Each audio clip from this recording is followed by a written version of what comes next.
Welcome back to Bay Area People as we continue our look at the Contra Costa County Sheriff's Search and Rescue Team. The 200-person team is full of specialists, including a group that uses metal detector technology to not only find people, but evidence.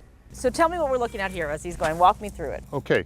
When we have an area that we want to search, we always divide it up with grid lines. There's two metal detectors. The large one, the one that's yellow, is called a Garrett CSI 250, and it's especially designed for crime scene investigators. We caught up with the metal detector team after they had just come off a long night. This team doesn't just get called out for searches. They also get called to crime scenes like freeway shootings. We're searching for shell casings, spent bullets, knives, guns, murder weapons typically is what we're searching for. Most of the crime scene work is urban, although lately we've been getting freeway shootings and going there.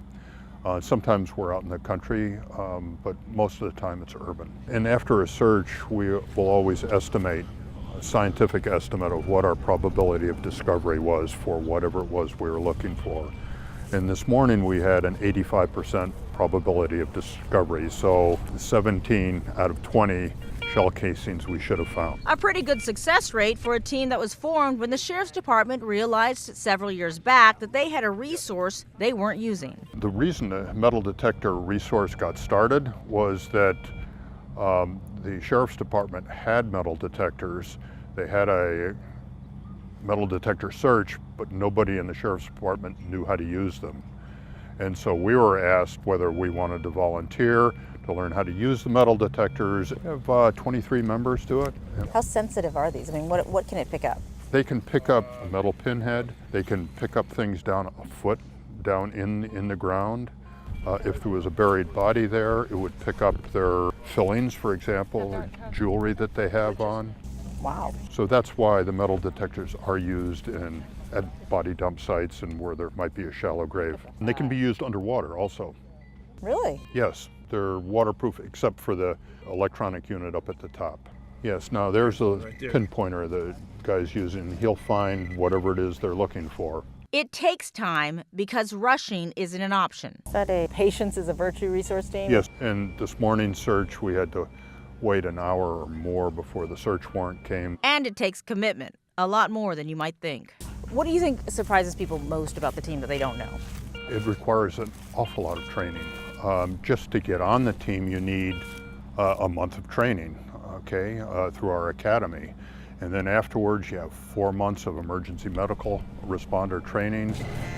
From the metal detector team to the investigation unit, the people tasked with getting to know the victims are often faced with a very critical but emotional job. When it comes to search and rescue, it's not just about the searchers. It's also about what happens behind the scenes. What's the difference between what you guys are doing with what police would be doing in that same situation? Our investigations are a little different. Police are very well trained to investigate for potential wrongdoing. Criminal activity, things like that. We don't really care so much about that. We want to know more about what is making the person do what they're doing. I majored in psychology, and it was a great opportunity for me to leverage some of my work skills. And we have a couple of real experts on the team who have been doing this for a lot of years. We've got one team member who actually wrote a book on the subject. The responsibility comes with incredible highs and lows. They are desperate for any kind of help. This is probably one of the worst days of their life. If you happen to be there when the find is made and the person's in good health and is reunited with their family, you're the one that gets the hugs from the family because you're there. Conversely, it's not fun to be there when they have bad news to convey. And yet, they treat each person as they would their own loved one. I mean, my dad is 98 years old. He has a lot of issues.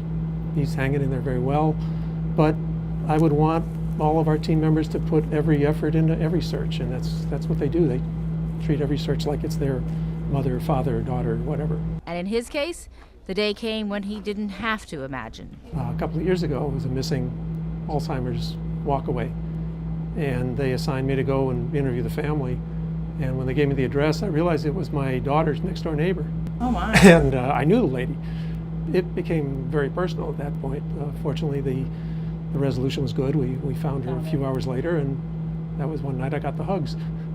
So how do you get all these people to join the team? A look at the youngest members and what some of these folks do for day jobs when Bay Area People comes back. Even though we all come from different backgrounds, what bonds the 200 people is our sense of community spirit.